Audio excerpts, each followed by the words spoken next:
Welcome, OPN.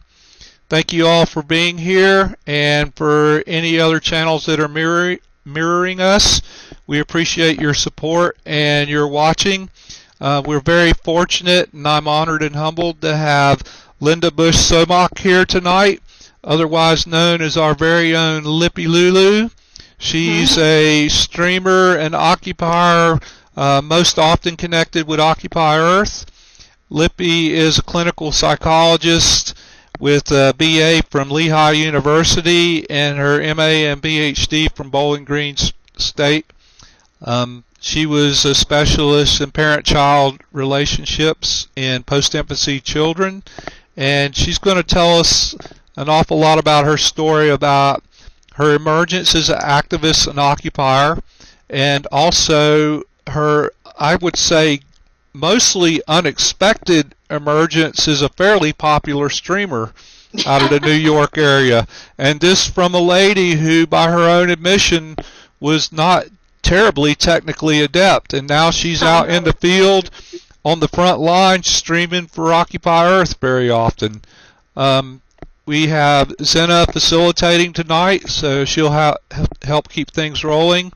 The rest of the production team is on task.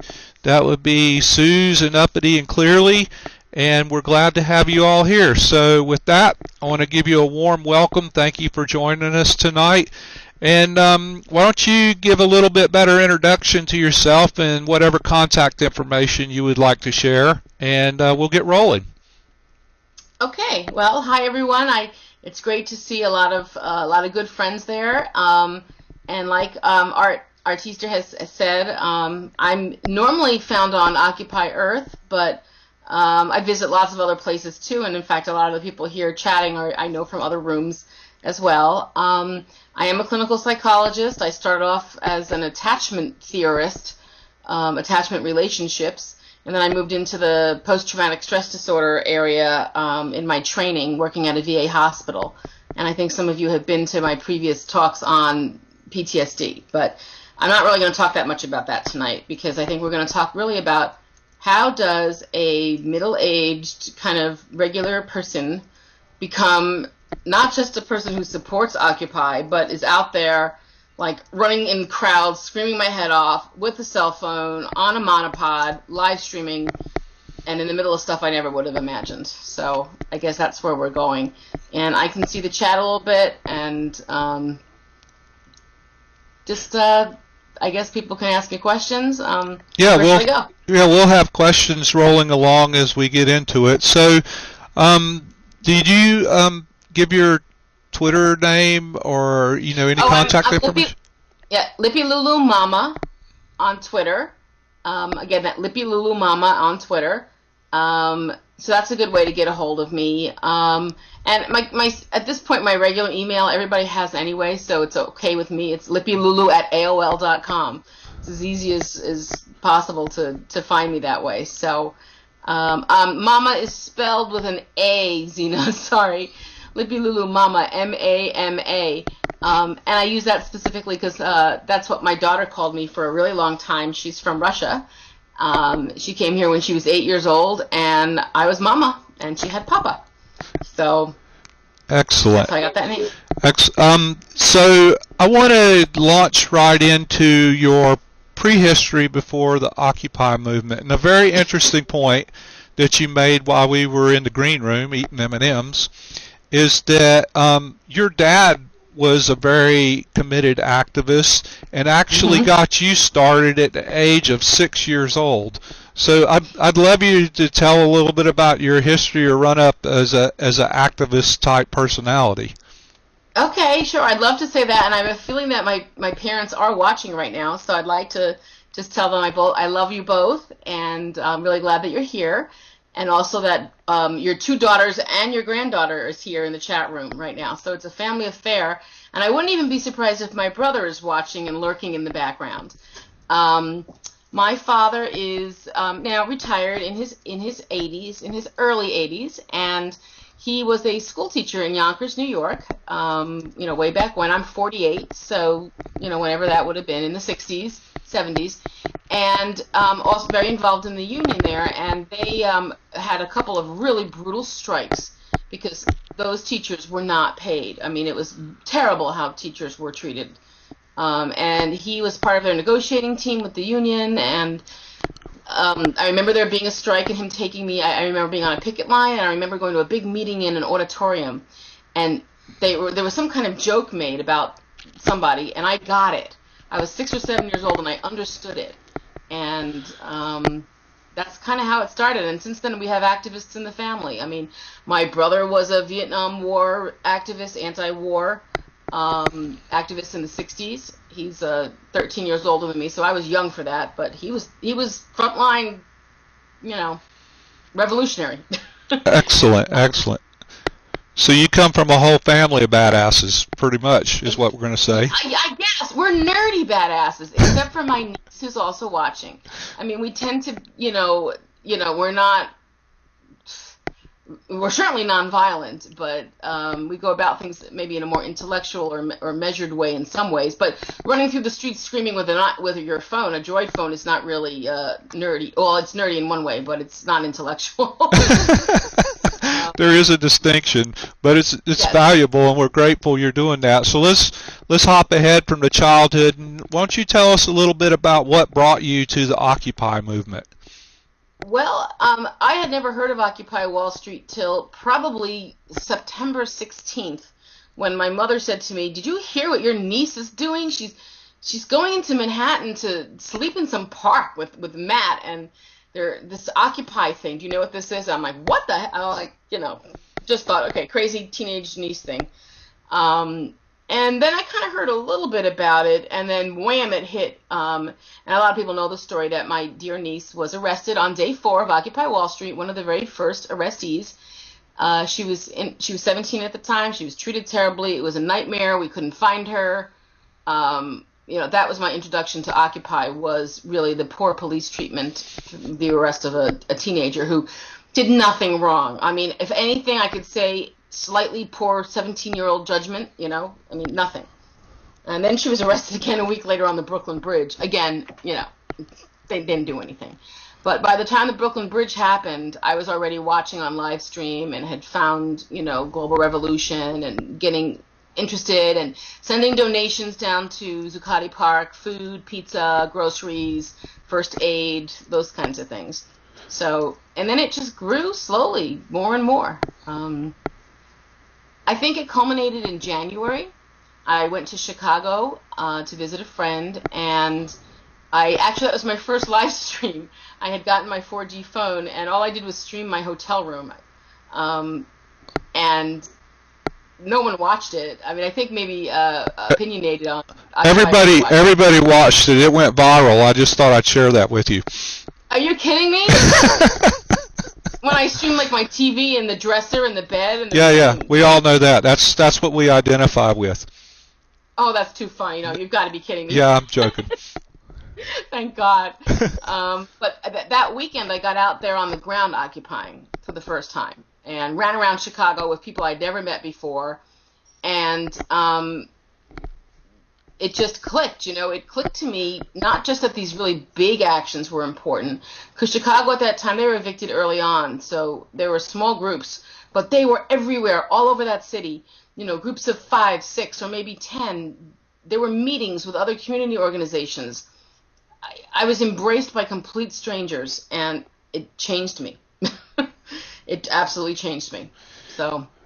And you kind of came to the movement, I want to go back just a little bit, after a stretch of some difficult time for yourself, because I know we spoke a little bit about it, and in the past you've shared your story about your husband, and also that as when you were finishing school, if I have my history right, was around 9/11, so you were deeply involved with some of the fallout from that as far as helping people that experienced that. And I was wondering if you feel comfortable, if you wanted to speak to a little bit about that and how those experiences framed your perspective as an activist.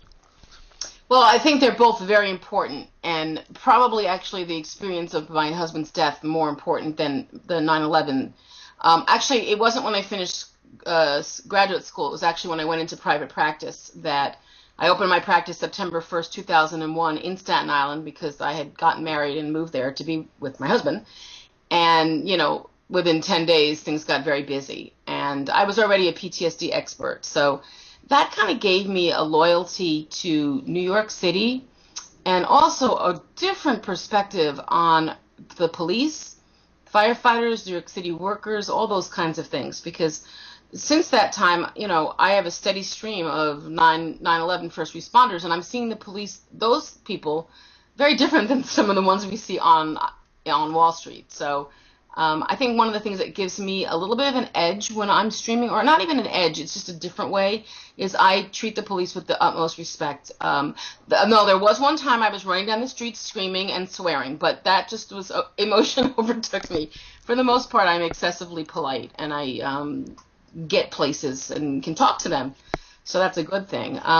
The reason why the thing with my husband is so significant is because that's what really put me into, I was never the 1%, but I would not have identified with the 99%.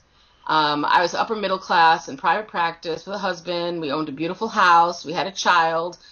We had all the things you're supposed to have. We had, money in the bank. We had the 6-month emergency fund, all those things. And because of his cancer, I lost everything.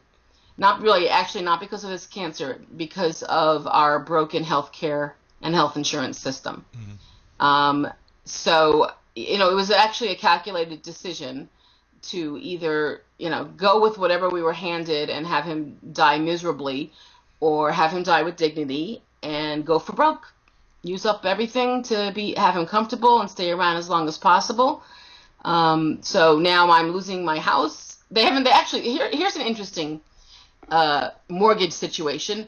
The mortgage crisis is not just them taking houses from people who deserve to be in their houses. They also won't take your house. I wanted them to take my house. I knew when he died there was no way I was going to be able to support myself in that house, and wanted them to foreclose, and they will not. To the point where I just got a letter recently saying I was 1,021 days past due. I moved out of the house. I moved out after 3 months after he died. I was 1,021 days past due. They may take legal action. They don't have to, because of course they don't have to foreclose. I have no right to foreclose. And if I could avoid, though, this possible legal action, if I had $100,379.56. So right now the house is in limbo. Actually, I might have a short sale buyer, and if the bank doesn't accept the offer, I think we need to do Occupy Staten Island Bank of America action at my house in Staten Island to show the other side of the mortgage crisis. So I've been picking up the pieces ever since, but I really relate to Occupy because I'm somebody who I went to nothing. I still have pretty much nothing. So except I have really good friends and a lot of inspiration, because I was so depressed on September 17th when Occupy Wall Street started, and I am no longer depressed. I have hope. I have energy. Changed my life. Yep. And I want to speak to the fact that you have an enormous amount of compassion and a big heart. I mean, we see it in the way you engage with occupiers every day. You're always doing, like, you're a one-woman outreach center. You're doing that, and so you're always very supportive of everybody else. I mean, you've been really supportive to us in our channel. We have all these friends in the channel. You always have a kind word. Yeah. I know you have. You're part of the Occupy Underground Railroad, so you have people staying with you, and you're just like making it work, and you're doing anything. And I said earlier, you have the best backdrop of interviewer yet, and I think you exemplify the another world is possible just by your actions. You know, you're living it on a daily basis, and it speaks so well of you, and it's such an inspiration. I want to touch a little bit on the police, because you Yeah. do have a unique perspective. And I just realized this the other night, that the heroes of 9/11 are very often portrayed as the villains of today. Yes. It's the same person. So what are your observations on that? I know you probably can't speak specifically to it, but some of those same people from 9/11 have to be involved today. And hmm how do you see them trying to reconcile that? Mostly what I see among the police when I'm out there streaming, mostly I see, well, I'd say there's three groups. There's those that just really don't want to be there. You know, you could just tell they're there, putting in their time, they hate it, they don't want to be there. There are those that are actually supportive, and anybody that's been out there has seen a police officer kind of snapping their fingers a little bit, or smiling, or just doing a little something, a wave, a nod, something, an eye wink to say, you're fine, you know, it's all cool, you're all right, we're with you. There's really a very small number of jerks. And now sometimes what's happened is I think some of the good guys have turned into jerks. And that's very unfortunate. And I think that's because of the pressure put on them by higher ups, their fear of losing their jobs, their pensions, their health care is in jeopardy.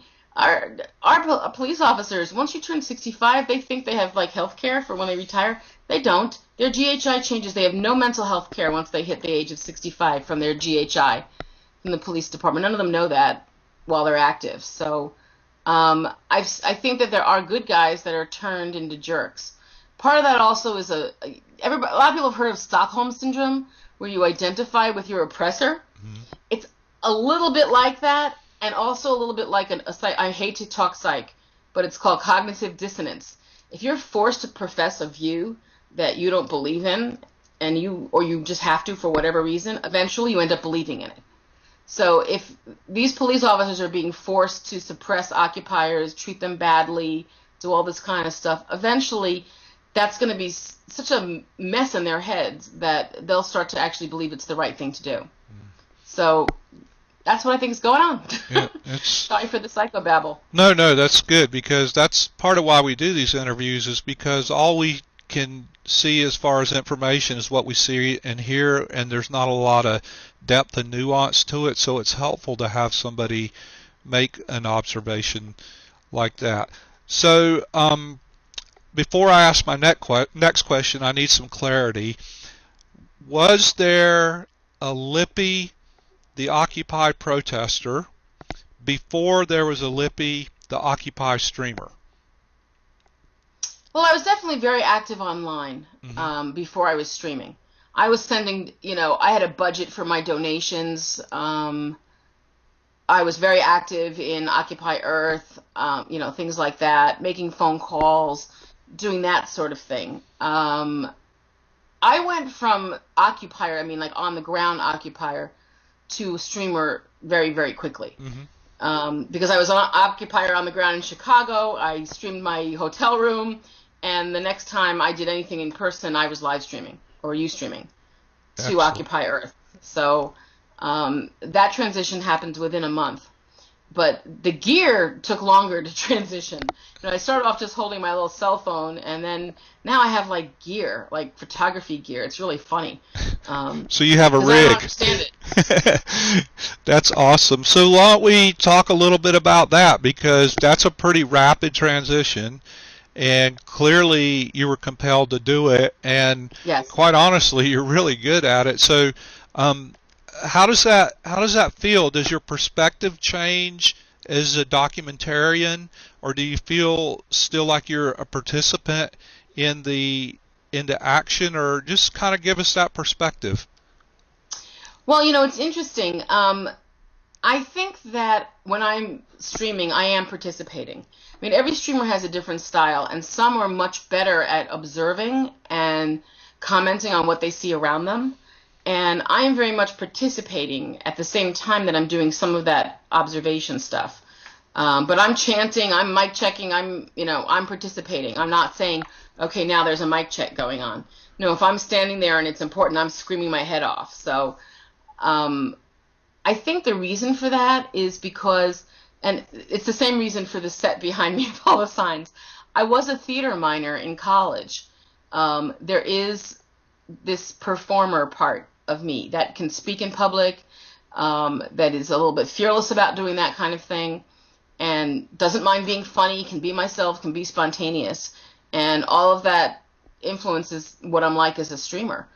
Plus, I have this intense love of people, understanding people. So I meet somebody, I want to know what they're about. I don't even want to know what they think. I don't know if anybody saw me streaming a guy at Union Square. Was it on May Day? I can't even remember when it was. But he was not an occupier at all. He was the total opposite of an occupier. And he wanted to argue and debate issues, and I just wanted to get into his brain and find out, how did this person get like this? So, all that comes out when I stream. But I definitely do want to get the important moments. I'm not someone who's going to break through a crowd and put myself at physical danger, though plenty of times it's happened just by being where you are. Right. But I'm not going to make an effort to do that. I do want to stay safe. I don't want to be arrested, though I did actually volunteer to be arrested one day, though they didn't arrest me.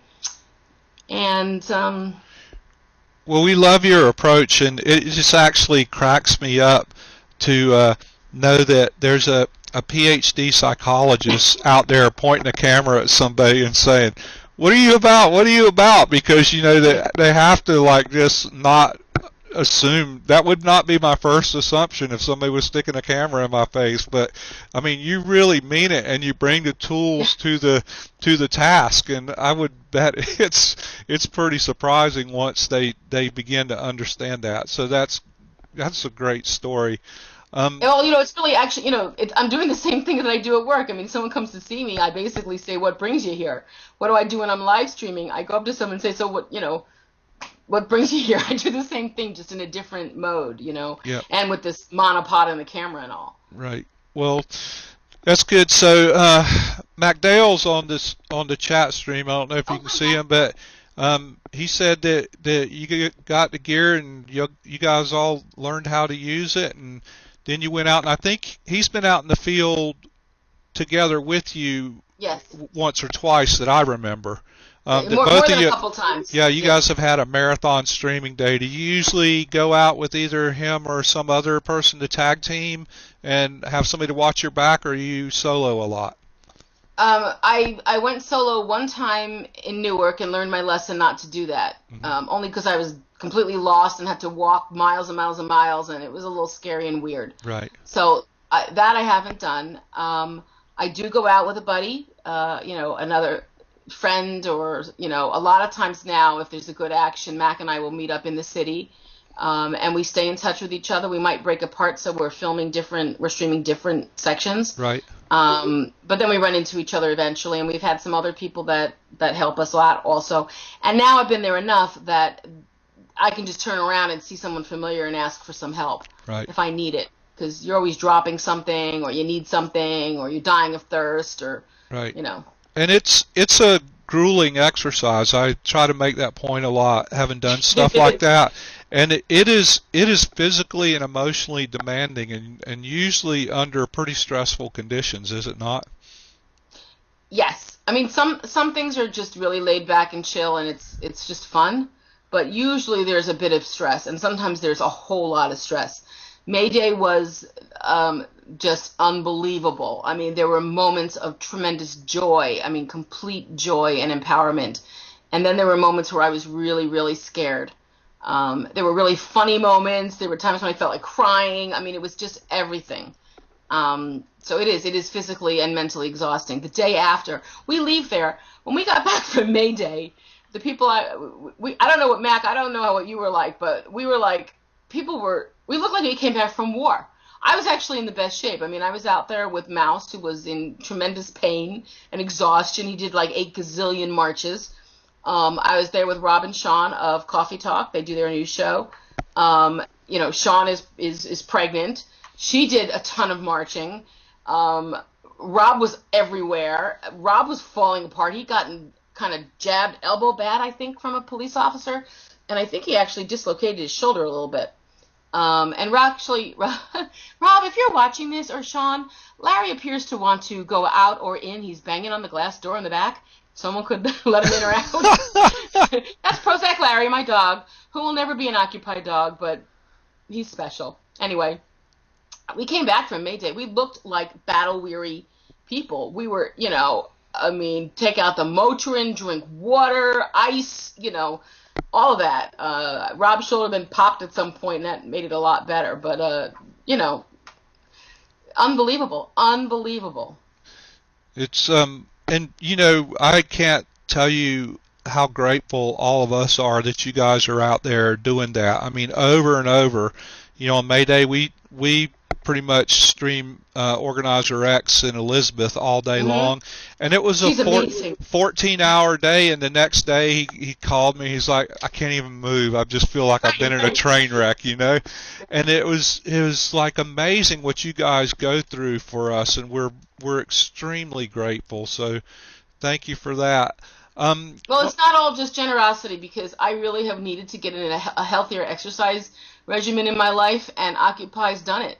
I was too bored just to get on the treadmill, so now I just occupy. If I could occupy like 3 or 4 days a week, that would be like so healthy for me, but my life doesn't permit it because I'm a single mom and I work and all that other stuff. So yeah, well, let's talk about that a little bit, the Occupy/life balance, because we have this question that we're constantly talking about on our production team, because we all put in a lot of time and energy and hours to make these shows, and it's like, oh my God, I'm exhausted. How do you, or do you find balance, and how do you do it, and what advice can you give the rest of us as a trained mental health professional?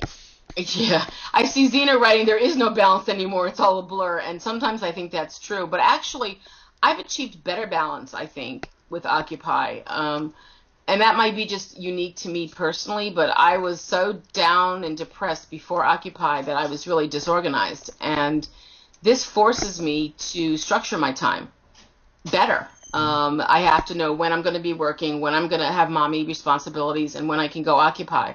And truthfully, Occupy comes third. I wish it didn't, because it's really fun, but it does come third. So, that's how it's given me some more balance. That being said, if you looked at me today, you would never know the person who looks relatively calm and put together right now. I was in a frenzy all day long, trying to get stuff done, trying to juggle everything, emotions flailing all over the place. That's the life of an occupier. So I can subscribe to that. And actually, you ended up looking much better tonight than I do. So I was telling Lippy earlier, and Ping last night, I said, well, all you lovely women are coming on, you're all dressed up and everything, and I feel like I'm going out on dates, and I look like such a shaggy, just... I am dressed for date. I have my nice necklace and good earrings and stuff, and more makeup than I normally wear, but... It's wonderful. People are watching me. I was in lots of plays in college, so I have to have a set, and I have to be wearing makeup. Yeah, well, it's great. It's great.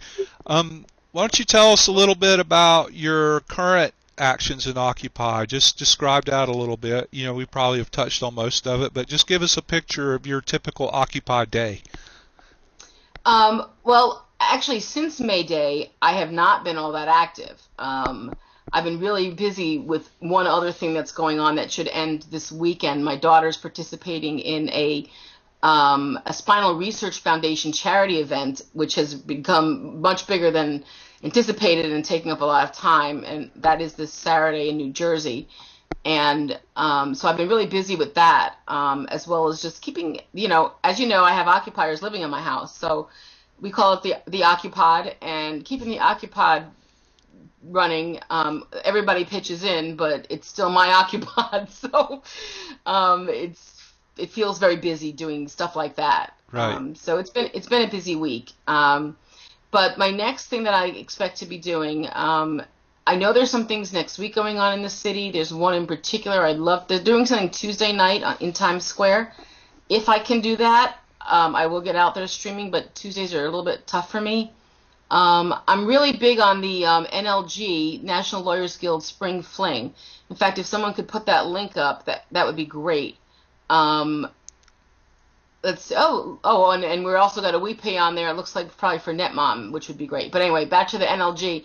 The National Lawyers Guild has played a really big part in my involvement with Occupy, because they were the ones, Marty Stoller in particular, was the person who helped my niece with her arrest. And I've met him a few times, and I've also seen the NLG advisors out at all the different events and things like that, and we need them.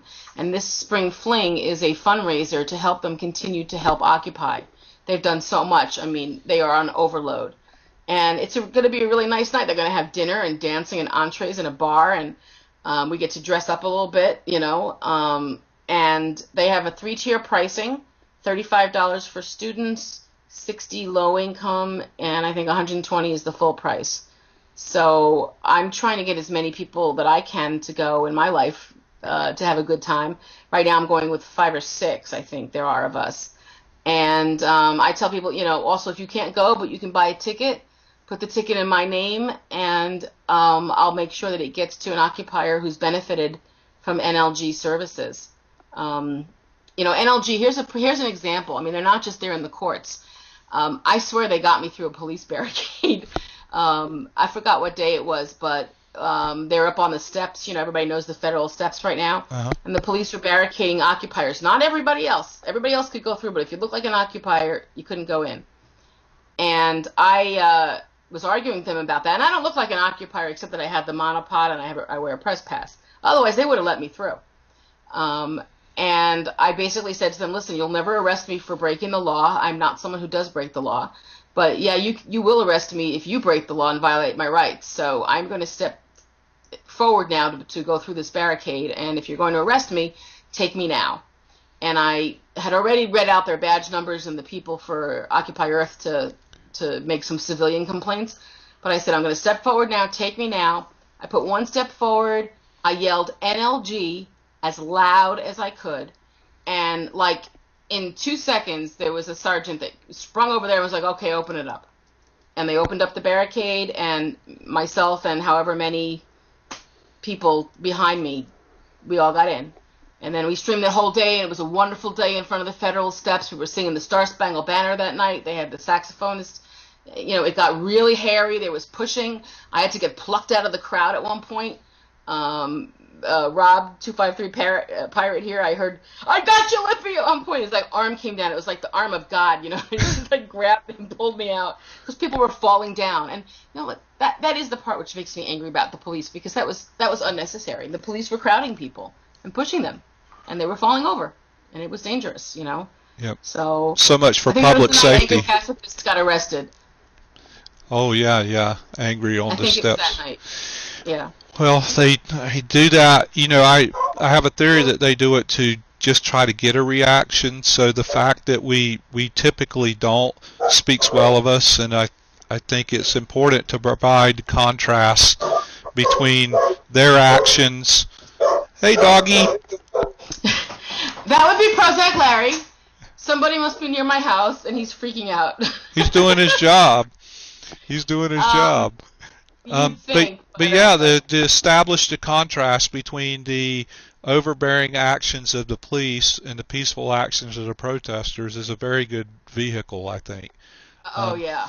And so, I don't know how I'd react in there, because I get pretty agitated sometimes, but bless you guys for being able to maintain is what I got to say about that. Well, what I said from actually ever since the eviction from Zuccotti that, I'm not going to be arrested for something stupid. No way. But I will be arrested if they try and violate my rights. I think they arrested some guy from the Howard Stern show for sitting on a bench in Zuccotti. They weren't letting anybody sit at that point. And I thought, okay, I would be arrested for that. Mm-hmm. I'm a 48-year-old woman. If I go to a park, I'm sitting on a park bench. And if they want to arrest me for that, go right ahead. And that's kind of how I felt that day at the barricade when they were letting everybody else through. And my only thought afterwards was, oh my God, what did I just do? And also, my daughter was in a horse show that was going to be in a horse show that Sunday, and I was thinking this would be a really bad weekend to get arrested to like ruin her first horse show. Just bad timing. Bad timing. So it's a good thing it didn't happen. Yeah. Well, we want. I kind of like. I said, okay, you guys, before you get arrested, think about it, because we need everybody out in the field, and if you're locked up even overnight, no good, because it takes you out of the action, right? So that's true. Yeah, the goal is not to get arrested. Well, no, I can't say that because some people really want to do that to make a point, and I can't say that I think that's the wrong thing to do. For me, it would be the wrong decision to choose to be arrested unless it really was on great principle. In which case, I don't even think they'd keep me. I mean, I can't imagine them even keeping me till 3 o'clock in the morning. But if they did, they did. I think I'd be able to hopefully talk my way out of it or not talk my way out of it. I don't know. Yeah. Whatever it is, I lost my husband, I lost my house, I lost all my money. Freedom is just another word for nothing left to lose. So exactly. At this point, Exactly. What is the biggest lesson you've learned as part of Occupy? Oh my gosh. Hope. I had completely lost hope and lost faith that things are going to turn out the way they should or the way we want them. I totally had lost that, and I got it back. I absolutely got it back. I don't think it's happening overnight. People keep saying, what progress are we making and that kind of thing. Well, the truth is there has been progress. I'm really interested to hear what happened at that Bank of America stockholders meeting today in North Carolina, because there's been other stockholder meetings where they're cutting bonuses to these, 1%ers and cutting salaries. Things like the 99% and corporate greed. These have become part of our language, our vernacular now in this country. So we are making huge strides. This is something that's going to take a long time to really change. So I think we're doing great.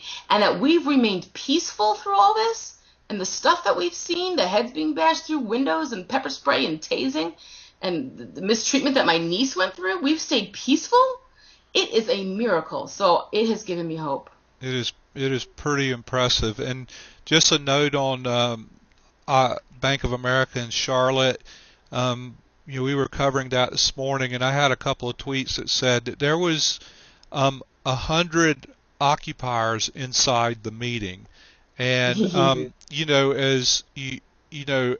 as delegates or whatever you call them, shareholder voters. But I haven't gotten any feedback on what happened inside the meetings yet, so I'm looking forward to hearing about that too. Because I bet that was one interesting meeting. Yeah, I suspect it was more of the same, but when we interviewed Punk Boy San Francisco, they had tried that with Wells Fargo, and the Wells Fargo people got onto it and were blocking people from the meeting, but apparently we got 100 people inside the room, so there should be some interesting information coming out from that. So if I get an update, I'll share it with everybody. So I want to touch on it. You talked about us being peaceful in the face of oppression for the most part. Thank you, Trixie, by the way. I'm just reading the chat for a second, and I want to thank Trixie for her comment. Because, I was joyful afterwards. But Go ahead. I'm sorry, Art. Oh, no, that's good. I'm glad you're able to see the chat. So now's a good time to ask my revolution versus reform question. It's one I've rolled in. And I like to hear people's input on that, because there is a schism of some degree between the revolutionaries and the reformers. So my question is two-part. One is, how do you perceive that? And two, what do you think are solutions to bridge that gap? Well, actually the first time I really thought about that question was fairly recently, and it was Rocky Reconciler, one of our New York City live streamers, that asked me about May Day. Are we striking to ask our bosses to give us better health care and more money and that kind of stuff? Or are we striking to say, hey, we don't even need you anymore. We need a whole new system? And that's the first time I started thinking about what you're saying in terms of reform versus revolution. And I really don't think we're talking reform anymore. I think our system is broken. That's why we can't get anything done. So I think we are talking some sort of revolution. What that's going to look like, we think revolution, overthrow your government. I don't know if that's what it's going to look like. But I think it's going to be a fundamental change in how things need to be run and thought about. I think that's what Occupy is seeking. Everybody's got their pet issues. Healthcare is one of them for me. Some people, it's the environment, the food supply, the war, those things. But ultimately, it's going to be the corporate greed and money out of politics.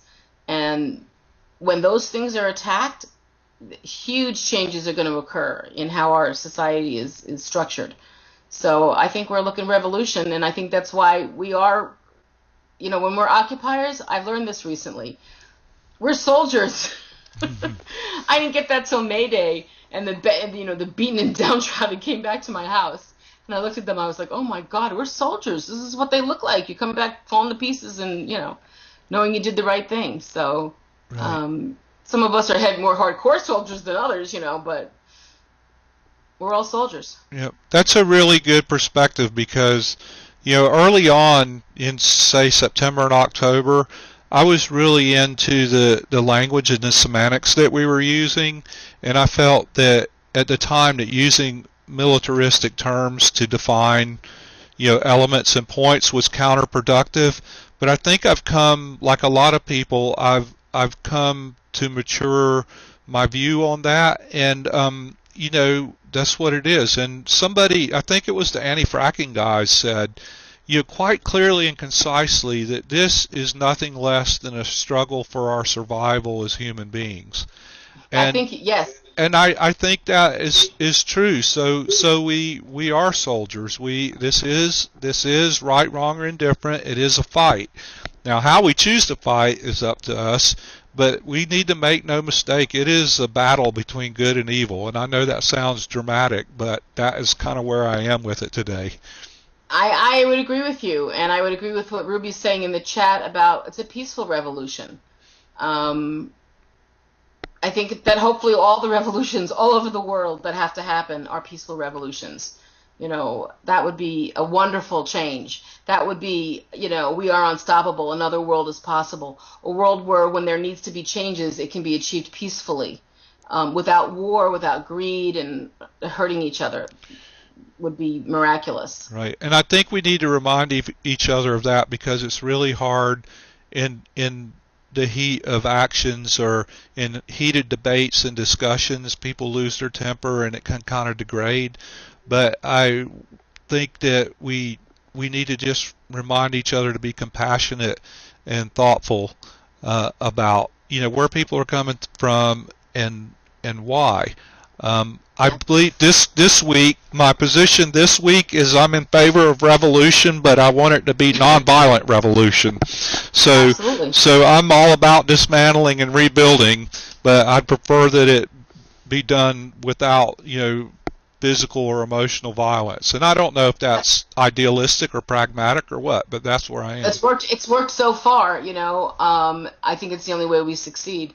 If we get violent, they will rightly smash us down. We lose. So that's why we've all stuck with the nonviolence, and we'll continue to. We can't be against war if we're going to be declaring war. So, it's very basic, common sense. Yep. And I just, for a brief moment, I want to pause and let all the chatters and the viewers, and especially Lippy's family, know that we're getting hit by bot trolls tonight that are stealing usernames, and it's a common occurrence whenever we have a positive message or any of these channels are successful, and don't stress over it. This is part of the battle I'm talking about. It's on every front, and MacDale can speak to that. My production team, Lippy, can speak to it. We've all seen it. So let's try to not overreact. Our production team. Ignore the trolls, guys. Please just let the moderators just clear and ban whoever they need to, and just ignore it. It's not a big deal. We just ignore it. It's the best way to correct it. Yeah, it's particularly nasty because they're stealing names, and that's just kind of an extra layer of being bummed out. But let's move And it on then. distracts us from our purpose, to Exactly. try and figure out who is it, who's the troll, who's doing it. Yeah. It distracts us from Occupy, so let's ignore it and I'm let them hunt through especially this. sensitive because I know we have people who don't normally participate in a chat, so it can be a little off-putting, and so I want you guys to hang on and just bear with it. We're Yeah, I'm not looking at. bothered by it at all. Okay, I'm more worried about your family. I want to leave them with a good taste of Occupy. Um, My parents are supporters. My mother's been doing a scrapbook of Occupy since the very beginning. I think Excellent. she got like 7 photo albums filled. So That's awesome. An they're a Occubook. little intimidated by the computer, but not by Occupy. Yeah, well, very good. So we digressed a little bit. So you learned hope, and I think that's just a wonderful message.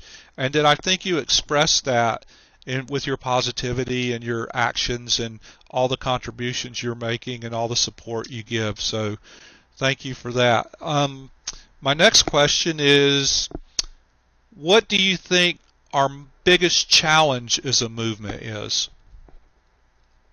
I think there's 2 things. I mean, the first is really simple, and that is remaining nonviolent.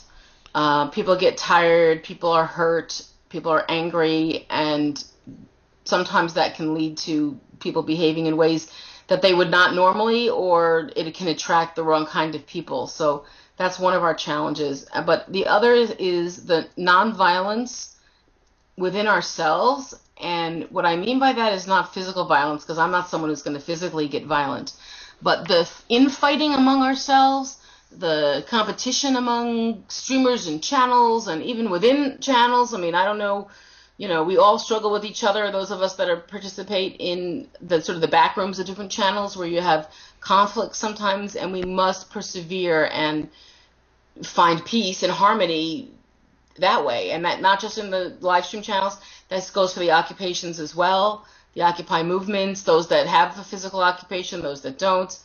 We have to keep ourselves peaceful and loving among each other.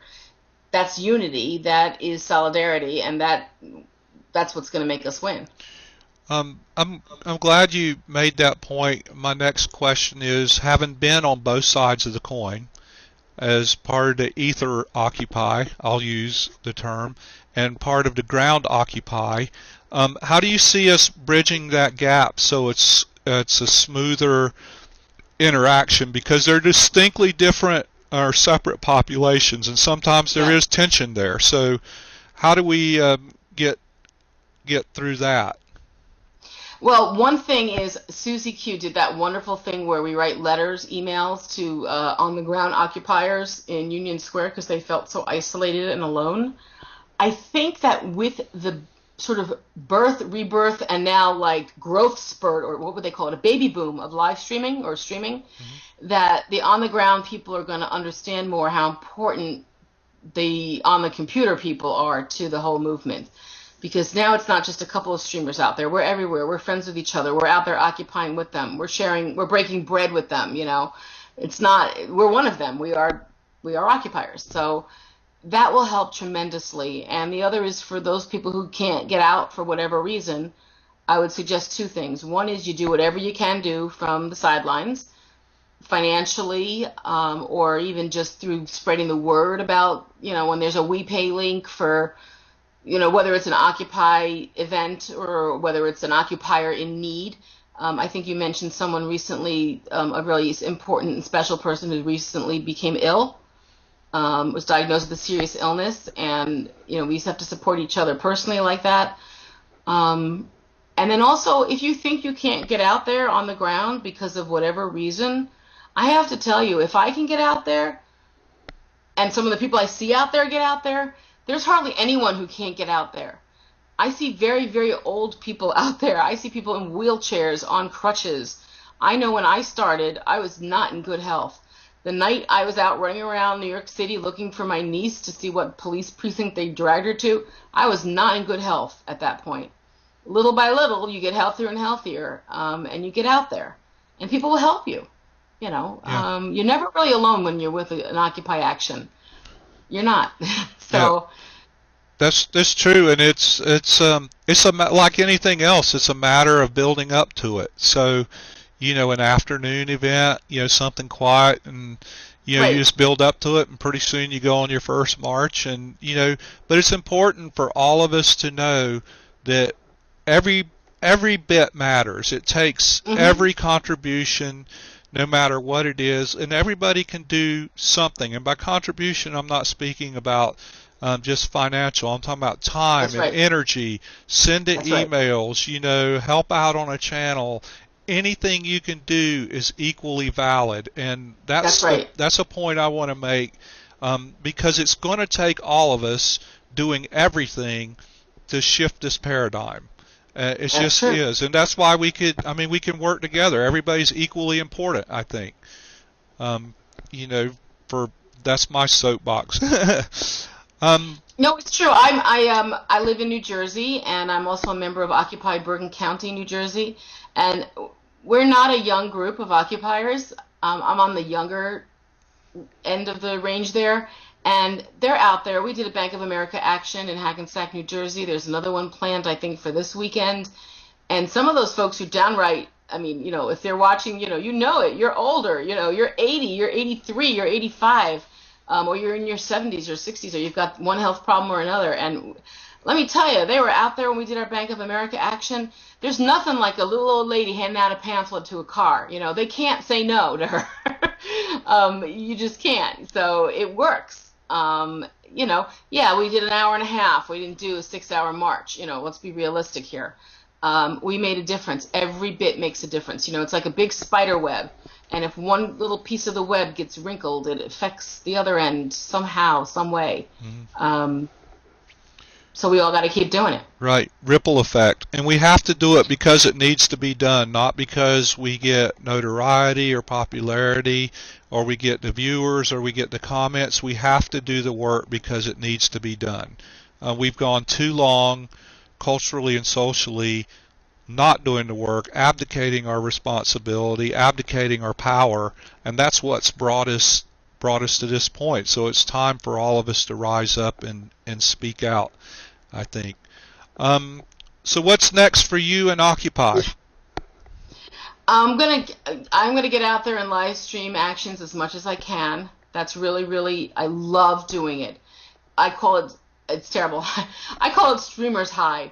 You don't even need caffeine. You just get out there. It's so exciting and so much fun. I get energy. Mayday. I think we were out. It was way over 12 hours, probably 14, 15 hours.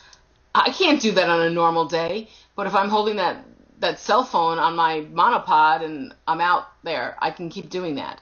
So I'm gonna, get back into actions after this weekend when I'm kind of preoccupied with other things, and keep doing that. There are so many things I would like to do with Occupy, and not all of them may be all that public. Also, because I have a hidden writer inside of me that is, like a lot of people out there. How many of you have the Great American Novel in there that you want to put out? Well, I don't know. I might have it. I started writing again for the first time in many, many years. So I don't really know where this is going to lead to. I've done some radio interviews, and I really liked. I was so nervous. I was so scared. On May Day, I did two of them, and one the day after. Hmm. That was really wonderful. Nicole Sandler, Mark Thompson. It was great. Totally bonded with Nicole Sandler. We have so much in common. It was amazing. So I'm going to just keep doing that and keep up my work with Occupy Earth. They do a fantastic job, of streaming from all over the world, all over the country, and then following in the other rooms that I have friends too. So. Yep. I have to say we love Occupy Earth. You guys have a good team over there, and you're very supportive of us, and we try to do the same in exchange because, Yep. I mean, the more of this kind of information we can share people, and the more we can show everybody what's going on, the eyes and ears on the ground to show the truth, because this morning being a great example, mainstream media blacked out B of A for all practical purposes Yeah. deliberately, And Hmm. so everybody's like, "What's going on?" And we were struggling to just try to. Thank goodness for Twitter, or no, for all practical purposes, nobody Right. would have known anything was going on. So it's so important that all these channels and all these activities are going on. Is there anything else you'd like to add to the crew? Oh, Trixie asked a question. I'm glad her name popped back up. She asked earlier, and we didn't catch it, but how do you feel about the people and places that are a little bit reluctant to exercise transparency about what they're doing? That's a really good question. When I'm streaming, if someone doesn't want to be streamed, I don't stream them. They want their privacy or whatever. I don't have any interest in getting into an argument with someone over something like that. However, that being said, I think that just like nonviolence, transparency is really important to the movement, um, because ultimately that's what's going to bring people in. So many people don't know that. They say they don't know what Occupy is really about. They want to know more, or they're afraid, or we've got the, police looking for like, what's the back plan, what's the secret plan, and it's so crazy that they're even wondering these things. There is no secret plan.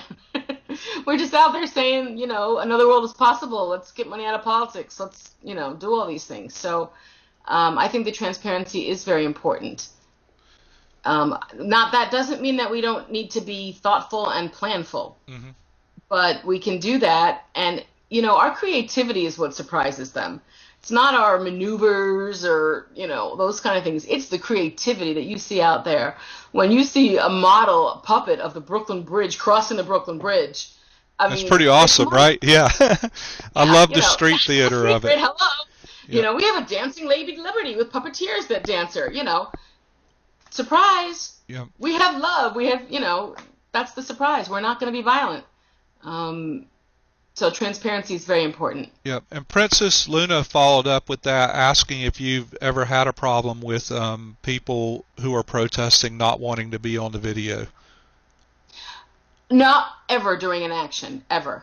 Um, Not wanting to be on video. Once you're in an action, you are in the public view. You could be on 10 videos at once. It's public behavior, and it's open to public scrutiny and public viewing for all of us. Um, if I'm walking through Union Square Park or Zuccotti and there's a small group and they're talking and they ask me not to film them, I don't. Right. That's rarely happened. Yeah. Usually I'll go over and say, "What's going on here? Do you mind if I join you?" And they're like, "Oh yeah, come on over." The couple of times that it happened, I'm not even sure they were occupiers, Right. because I have no idea. So I find people who are really with Occupy to be very open. If they're having a private moment, it has nothing to do with Occupy. Also, you don't stream that. Hmm. So I actually don't even have problems streaming the police. Yep. I don't know that they always know it. But I walked down the street talking with a sergeant once, and he was talking like, he said, "Well, now that it's just between you and me," because we were away from the crowd. And I'm holding up the camera, and I'm like, "Yeah, okay," we're just chatting away, and, I'm slowly turning it. There's no secret. I'm holding the thing, it's not a hidden camera. Yeah. So. Well, I think you're what's the word I'm looking for? Polite and considerate. That you're not trying to force anybody, and you're open to the conversation. So I think that goes over well. It helps build goodwill amongst and trust. Because sometimes people might be planning something. You never know. So this is your opportunity to add anything else you would like to, and meanwhile we'll see if the chatters want to have put up any questions. If you do that in bold so we can catch them, that'll be great. So you have the soapbox. Go nuts. Oh wow, soapbox. Well, I will say there is one thing actually that I choose not to stream. And this is a criticism of our occupiers. We're always supposed to support all the occupiers. Well, sometimes I see things that I don't support. So if I see an occupier provoking the police for no reason, I just choose to stream something else. sometimes it's just an absurd situation. Everybody's caught in an absurd situation. You've got a crowd of people walking down the sidewalk. The street is blocked off by barricades, and the cops are on scooters. Those cops are going to be scooters on the sidewalk, which is dangerous for the occupiers and dangerous for the cops. It's a very close, tight thing. And the scooters have been known to ride over people's feet. I think Handsome Mouth is in here. She got her feet run over. It happens. It's a bad thing. Thank goodness no serious injuries. But I've also seen occupiers purposely try and disrupt the police. Like one guy threw his bicycle in front of a scooter. This is not the thing that showed up with a motorcycle very, very early on in Occupy. That's not what I'm talking about. This was fairly recently. He just threw his bicycle down and was like, "Oh God, you crashed my bike." I just turned the camera and looked away. I try and ignore the police or film the police, as Max said. Absolutely, FTP, film the police. Talk to them, smile at them, give them peace signs, and film them. And if you see them behaving badly, yeah, call them out on it.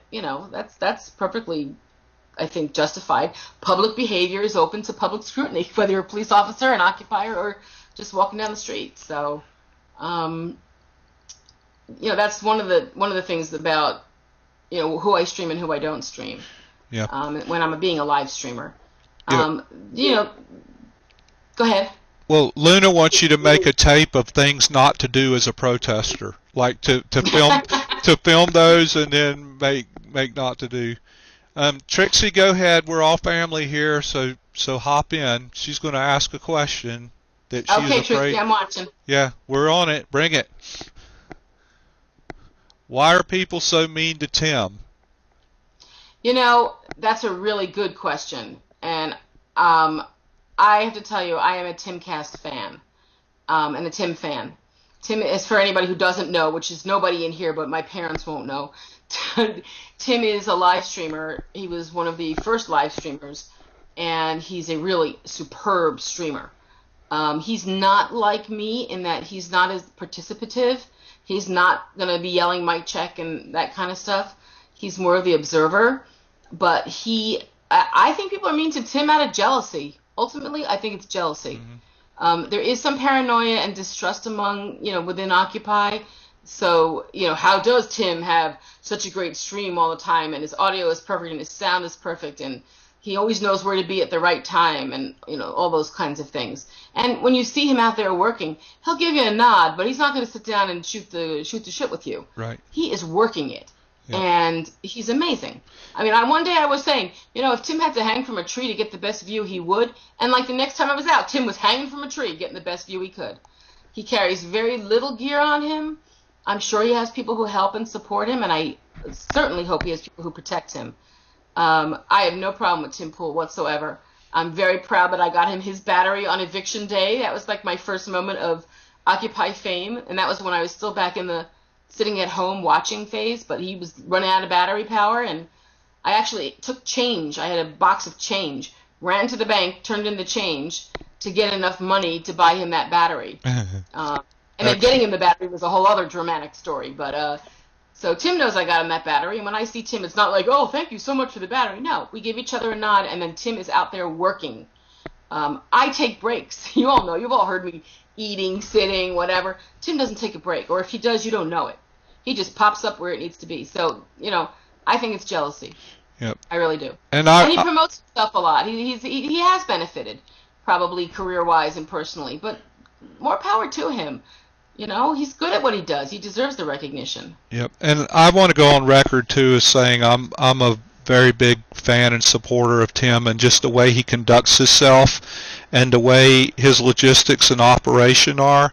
And I think he deserves all the credit he gets. And I agree with you. I think people are envious, but that guy is working like a dog, and I think he sets a good example of work ethic and attention to detail. So there's my 2 cents on Tim. And I'm grateful he's out there and doing his thing for us because we're all the better for it.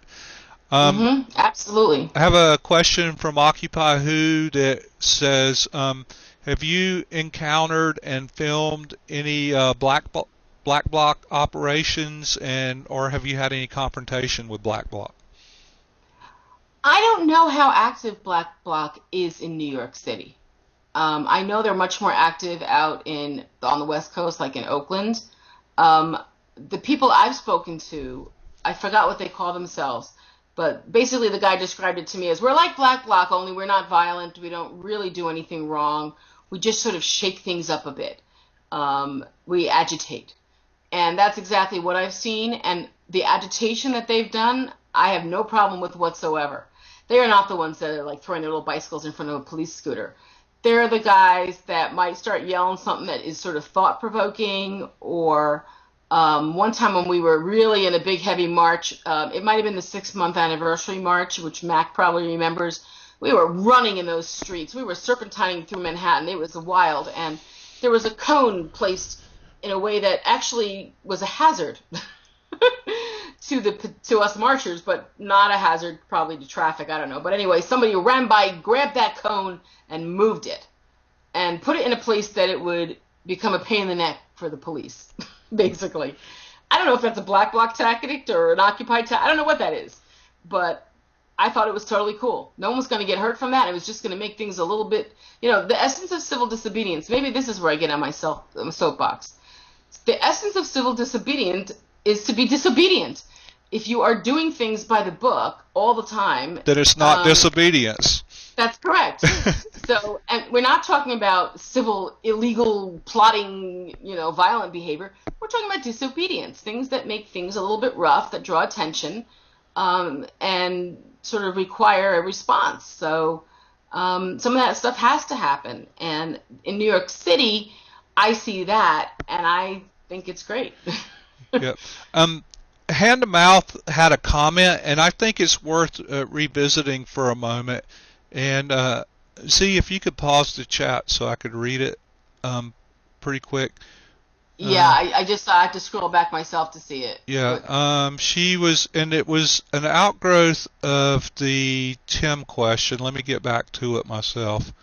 And her comment is, she thinks you'll agree that the streamers get all the attention, and we forget that for every action there are many working groups that planned and provided for the action, and that she feels like it's sad that the streamers get all the attention, but the background planners and workers go unnoticed. And so my comment to that is, I think it's really important to speak about that, because there is a danger of cult of celebrity, because Yes. the streamers are out there and they're like they're the showbiz. I don't mean this as a criticism, but they're the showbiz end of the action. So they do get a lot of notoriety, they do get a lot of attention, and some of them are elevated to the status of celebrity. I really love it when somebody tries to do that. They try to elevate them, and that the streamer has no part of it. And I've seen that happen, that the streamer will absolutely say it's not about me. And That's right. So I was wondering kind of what your view on that is. The first streamer that I think I actually met in person was Lorenzo. And I met him at court that I took my niece to. And he was just sitting among all the other people who were arrested. And I'm thinking, this guy looks familiar. I've seen him before. And so I said, "Are you Lorenzo?" And, he was like the most mild-mannered, humble person you could ever imagine. He had no idea that for months, those of us at home were sitting there watching him, from those early days in Zuccotti, watching him be tireless in his streaming and his commentary and all of that. And I found that to be the case with most streamers. They really have absolutely no idea that they are. When they rise to celebrity status, they don't really know it. Now, that being said, our society has gotten used to having celebrities, so we create celebrities. Do you remember that first month in Zuccotti Park? How many people were tuning in to see beautiful Monica? Or, this is no offense to you, Dwayne, if you're watching or you're out there, but Dwayne is real cute and all that kind of stuff, and interesting to talk to and interesting to listen to. We made the celebrities. Right. But we should recognize the working groups that are back there, both on the channels here, like the work that you're doing, as well as on the ground, because I I can't imagine some of the work that goes into it. We just get to see the brilliant creativity, or the sort of tactical maneuvers on, what street to run down, or, what's going to happen, or how do you get this food to Union Square? How do you feed all these people? All this stuff. It's absolutely amazing.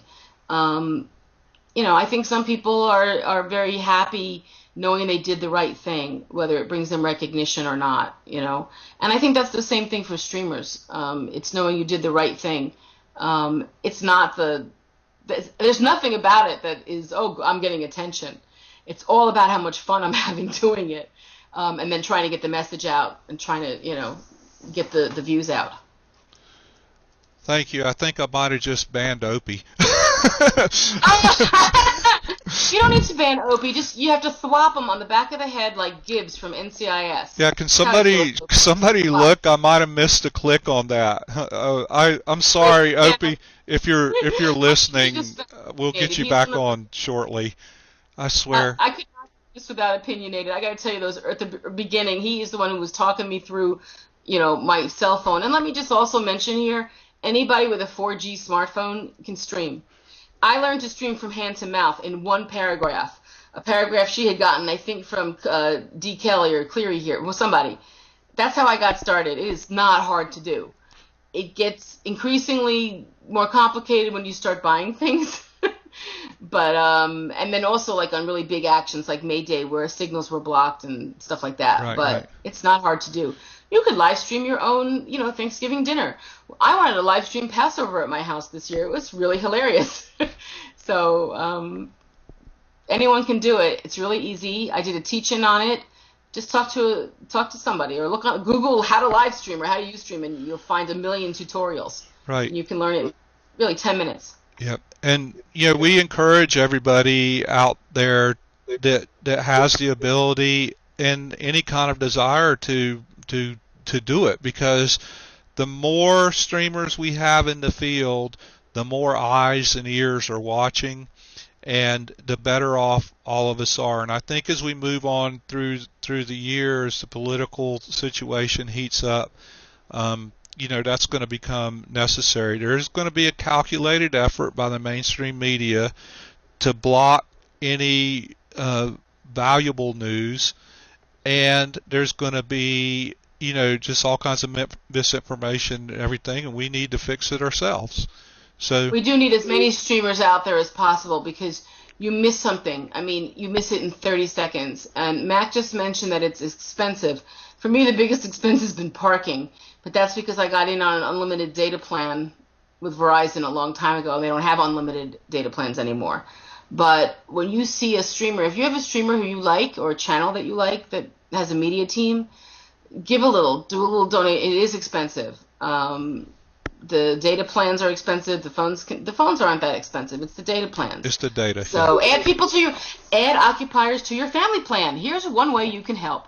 It only costs usually $9 a month to add a phone to your plan, and then to add one with a data plan, if it's a Droid, then it's another $30 a month.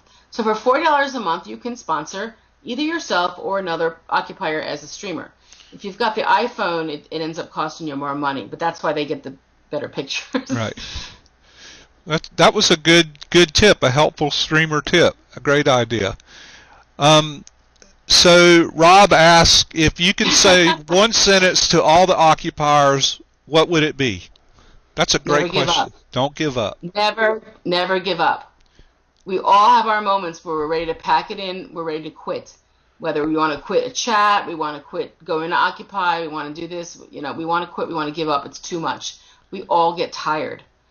All that means is it's time to take a little break, get some rest, get some good nutrition, get hydration, do something else for fun. Go see a movie, if you can, or go to a park and take a walk and not carry a sign, Just do something different a little bit, get some perspective, and then just keep going. Do not give up. We can't give up. If we give up, we are like that.